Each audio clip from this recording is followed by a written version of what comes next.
हिंदू धर्म में मार्गशीर्ष महीने के कृष्ण पक्ष में एकादशी तिथि का खास महत्व है।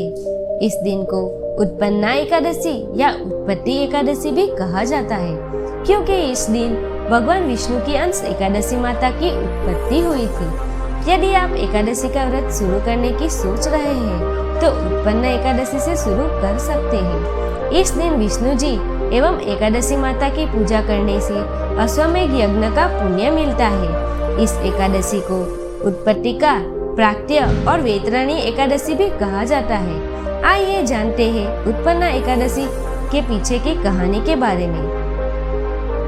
सतयुग में एक मूल नाम का दैत्य उत्पन्न हुआ था। वह बहुत बलवान और भयानक था।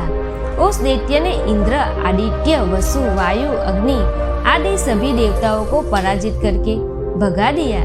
ऐसे में इंद्र सहित सभी देवताओं ने भयभीत होकर भगवान शिव से मूर का सारा वृत्तांत कहा और बोले, हे कैलाशपति, मूर दैत्य से भयभीत होकर हम सब देवता मृत्युलोक में फिर रहे हैं। तब भगवान शिव ने देवताओं से कहा कि इस समस्या के हल के लिए तीनों लोगों के स्वामी और भक्तों के दुखों का नाश करने वाले भगवान विष्णु के पास जाओ, वे ही तुम्हारे दुखों को दूर कर सकते हैं। भोलेनाथ के ऐसे वचन सुनकर सभी देवता क्षीर सागर में पहुँचे और वहाँ भगवान को शयन करते देख हाथ जोड़कर उनकी स्तुति करने लगे।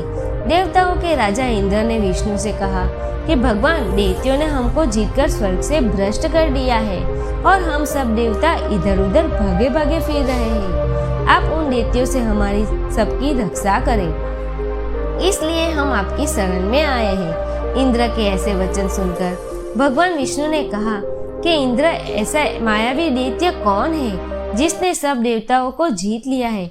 उसका नाम क्या है? उसमें कितना बल है और किसके आश्रय में है? उनका स्थान कहाँ है? जिसके बाद इंद्र बोले, भगवान, पुराने समय में एक नारीजंग नामक राक्षस था। उसका महापराक्रमी और लोक विख्यात मूर नाम का एक पुत्र है जो चंद्रावती नगर में रहता है। उसी ने सब देवताओं को स्वर्ग से निकालकर वहां अपना अधिकार जमा लिया है।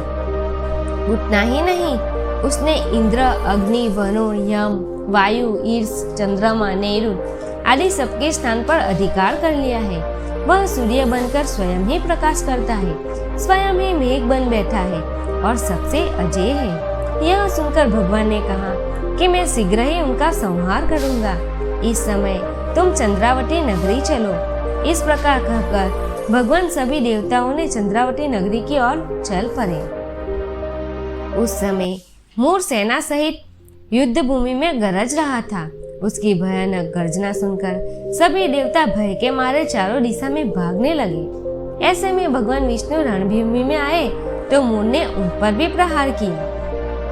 भगवान ने भी उस पर प्रहार किया। इस दौरान बहुत से दैत्य मारे गए, केवल मूर बचा रहा और युद्ध करता रहा। भगवान विष्णु जो भी बाण चलाते वह उसके लिए पुष्प सिद्ध होता।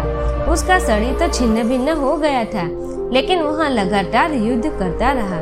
कहते हैं भगवान विष्णु और मूर को 10,000 वर्ष तक युद्ध चलता रहा, किंतु मूर नहीं हारा। आखिरकार थक कर भगवान विष्णु बद्रिकाश्रम चले गए। वहाँ हेमवती नामक सुंदर गुफा थी।